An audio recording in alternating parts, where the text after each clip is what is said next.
પછી શામળિયોજી બોલ્યા, કડવું આખ્યાન ખંડના રચયિતાનું નામ પ્રેમાનંદ છે, જેમનો જન્મ ઈસવીસન 17મી સદીમાં થયો. તેઓ વડોદરાના વતની હતા.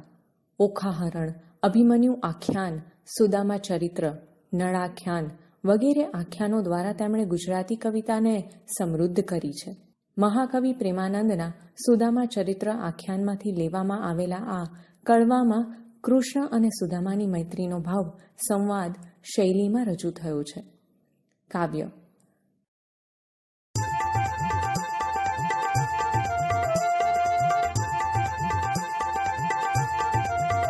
પછી શામળિયોજી બોલ્યા, તને સાંભરે રે હાજી નાનપણાનો ને મને કેમ વિસરે રે.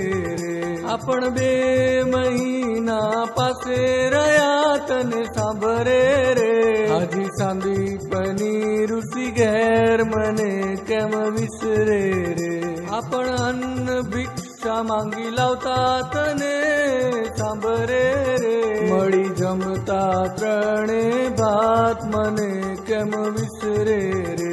આપણ સુતા એક સાથ રે, તને સાંભરે રે સુખ દુઃખની કરતા વાત મને કેમ વિસરે રે. પાછલી રાતના જાગતા, તને સાંભરે રે હાજી કરતા વેદની ધૂન મને કેમ વિસરે રે. ગુરુ આપણા જ્યારે ગામ ગયા, તને સાંભરે રે કોઈ એકને જાચવા મૂન મને કેમ વિસરે રે. ત્યારે કામ કયું ગોરાણીએ, તને સાંભરે રે લઈ આવો કહ્યું કાશ મને કેમ વિસરે રે. ખાધે કુહાડા દરિયા, તને સાંભરે રે ઘણું દૂર ગયા રણ છોડ મને કેમ વિસરે રે. વાદ વગો બેહુ બાંધવે, તને સાંભરે રે હાજી ફાડ્યું મોટું ખોડ મને કેમ વિસરે રે. 3 ભારા બાંધ્યા દોરડે, તને સાંભરે રે હાજી આવ્યા બારે મેહ મને કેમ વિસરે રે. શીતળ શરીર થાય ઘણું, તને સાંભરે રે કાઢે ધ્રુજે આપણી દેહ મને કેમ વિસરે રે. નદીએ પૂર આવ્યા ઘણા, તને સાંભરે રે ધન વરસ્યો મુસળધાર મને કેમ વિસરે રે. પછી ગુરુજી શોધવાની સર્યા, તને સાંભરે રે કયું સ્ત્રીને તે કીધો કેર મને કેમ વિસરે રે. આપણ હદ્યા સાથે ચાંપિયા, તને સાંભરે રે ગુરુ તેડી લાવ્યા ઘેર મને કેમ વિસરે રે. આપણ તે દાહડાના જુજવા, તને સાંભરે રે ફરીને મળ્યા આજ મને કેમ વિસરે રે. તમો પાસમ વિદ્યા શીખતા, તને સાંભરે રે હુને મોટો કીધો મહારાજ મને કેમ વિસરે રે. વલણ. મહારાજ લાજ નિજ દાસની વધારો છો શ્રી હરિ. પછી દારિદ્ર્ય ખોવા દાસનું સોમ દ્રષ્ટિ શ્યામે કરી. સમજૂતી. પહેલી પંક્તિ. પછી શામળિયોજી બોલ્યા, તને સાંભરે રે હાજી નાનપણનો ને મને કેમ વિસરે રે. આ પંક્તિમાં કવિ કહે છે કે પછી શામળિયાજીએ કહ્યું કે શું તને યાદ આવે છે? તો સુદામા કહે છે, હા કેમ નહીં, નાનપણનો પ્રેમ હું કેવી રીતે ભૂલી જાઉં. બીજી પંક્તિ. આ પણ 2 મહિના પાસે રહ્યા, તને સાંભરે રે હાજી સાંદીપની ઋષિને ઘેર મને કેમ વિસરે રે. આ પંક્તિમાં કહે છે કે આપણે 2 મહિના સુધી સાથે રહ્યા હતા, તે તને યાદ આવે છે? હાજી સાંદીપની ઋષિને ઘેર હું કેમ ભૂલી જાઉં. ત્રીજી પંક્તિ. આપણ અન્ન ભિક્ષા માગી લાવતા, તને સાંભરે રે મળી જમતા ત્રણે ભ્રાત મને કેમ વિસરે રે.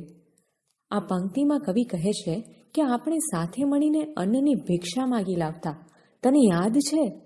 ત્રણેય ભાઈ સાથે મળીને જમતા, હું તે કેવી રીતે ભૂલી જાઉં. ચોથી પંક્તિ, આ પણ સૂતા એક સાથે તને સાંભળે રે, સુખ દુઃખની કરતા વાત મને કેમ વિસરે રે. આ પંક્તિમાં કવિ કહે છે કે શું તને યાદ છે આપણે એક સાથે જ સૂતા હતા? હા, યાદ છે, આપણે સુખ દુઃખની વાતો કરતા, હું એ કેમ ભૂલી જાઉં. પાંચમી પંક્તિ, પાછલી રાતના જાગતા તને સાંભળે રે, હાજી કરતા વેદની ધૂન મને કેમ વિસરે રે. આ પંક્તિમાં કવિ કહે છે કે આપણે સવારે જાગી જતા, તને યાદ આવે છે? હાજી, આપણે ઉઠીને વેદની ધૂન કરતા, તે હું કેવી રીતે ભૂલી જાઉં. છઠ્ઠી પંક્તિ, ગુરુ આપણા જ્યારે ગામ ગયા તને સાંભળે રે, કોઈ એકને જાચવા મુન કેમ વિસરે રે.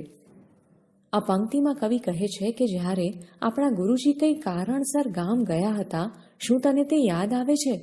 હા, કોઈ એક સદગૃહસ્થને જાચવા એ ગયા હતા, હું કેમ ભૂલી જાઉં. સાતમી પંક્તિ, ત્યારે કામ કયું ગો રાણીએ તને સાંભળે રે, લઈ આવો કહ્યું કાષ્ઠ મને કેમ વિસરે રે.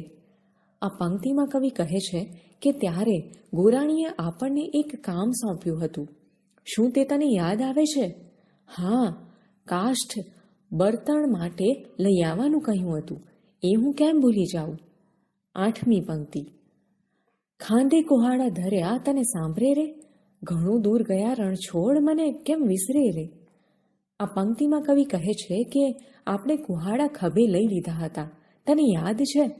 રણછોડ યાદ છે વાત, આપણે બહુ દૂર સુધી ગયા હતા, એ હું કેમ ભૂલી જાઉં.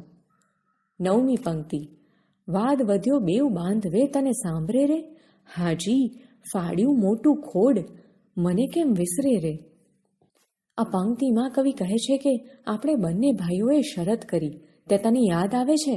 હા, કેમ નહીં, આપણે મોટું થડ ફાડેલું, હું કેમ ભૂલી જાઉં. દસમી પંક્તિ, ત્રણ ભારા બાંધ્યા દોરડે તને સાંભળે રે, હાજી આવ્યા બારે મેં મને કેમ વિસરે રે. આ પંક્તિમાં કવિ જણાવે છે કે આપણે દોરડાથી 3 ભારા બાંધ્યા, તે તને યાદ આવે છે ખરું? હાજી, ત્યારે કેવો પુષ્કળ વરસાદ વરસ્યો હતો, હું એ કેમ ભૂલી જાઉં. 11મી પંક્તિ, શીતળ શરીર થાય ઘણું તને સાંભળે રે, ટાઢે ધ્રુજી આપણી દે મને કેમ વિસરે રે. આ પંક્તિમાં કવિ કહે છે કે ત્યારે શરીર કેવું ઠંડુ પડી ગયું હતું, તે તને યાદ આવે છે? ઠંડીથી શરીર કેવું ધ્રુજતું હતું, એ હું કેમ ભૂલી જાઉં. 12મી પંક્તિ, નદીએ પૂર આવ્યા ઘણા તને સાંભળે રે, મન વરસ્યો મુશળધાર મને કેમ વિસરે રે. આ પંક્તિમાં કવિ કહે છે કે નદીમાં આવ્યા હતા, તે તને યાદ આવે છે? હા, ભારે મુશળધાર વરસાદ વરસ્યો હતો, એ હું કેમ કરી ભૂલી જાઉં. 13મી પંક્તિ, પછી ગુરુજી શોધમાં નિસર્યા તને સાંભળે રે, કહ્યું સ્ત્રીને તે કીધો કેર મને કેમ વિસરે રે. આ પંક્તિમાં કવિ કહે છે કે આપણે વરસાદમાં ફસાઈ ગયા હોવાથી આવતા મોડું થયું, તો ગુરુજી આપણને શોધવા નીકળ્યા હતા, તને યાદ છે? હા, યાદ છે, એમણે એમના પત્નીને કહેલું કે તે બાળકો પર જુલમ કર્યો છે. 14મી પંક્તિ, આ પણ રદિયા સાથે ચાંપ્યા તને સાંભળે રે, ગુરુ તેડી લાવ્યા ઘેર મને કેમ વિસરે રે. આ પંક્તિમાં કવિ કહે છે કે આપણને ગુરુજીએ જોઈને તરત હૃદય સાથે બાથમાં લીધા હતા, તને તે યાદ છે? હા, યાદ છે, પછી ગુરુજી આપણને પોતાના ઘરે લઈ આવ્યા, એ હું કેમ ભૂલી જાઉં. 15મી પંક્તિ, આ પણ તે દહાડાના જૂજવા તને સાંભળે રે, ફરીને મળ્યા આજ મને કેમ વિસરે રે. આ પંક્તિમાં કવિ કહે છે કે આપણે એ દિવસથી જુદા પડ્યા હતા, તને યાદ આવે છે ખરું? હા, તે દિવસથી આપણે આજે ફરીથી મળ્યા, એ હું કેમ ભૂલી જાઉં. 16મી પંક્તિ, તમો પાસ અમો વિદ્યા શીખતા તને સાંભળે રે, હું ને મોટો કીધો મહારાજ તને કેમ વિસરે રે. આ પંક્તિમાં કવિ કહે છે કે તમારી પાસે અમે વિદ્યા શીખતા હતા, શું તને એ બધું યાદ આવે છે? મહારાજ, આ તો તમે મને માન આપીને મોટો કર્યો, એ હું કેમ ભૂલી જાઉં. 17મી પંક્તિ. મહારાજ લાજ નીજ દાસની વધારો છો શ્રીહરિ, પછી દારિદ્ર ખોવા દાસનું સોમ દ્રષ્ટિ શ્યામે કરી. આ પંક્તિમાં કવિ કહે છે કે મહારાજ, તમે તમારા સેવકનું માન સન્માન વધારો છો શ્રીહરિ. પછી સેવકની ગરીબાઈ દૂર કરવા કૃષ્ણે એના પર અમી દ્રષ્ટિ કરી.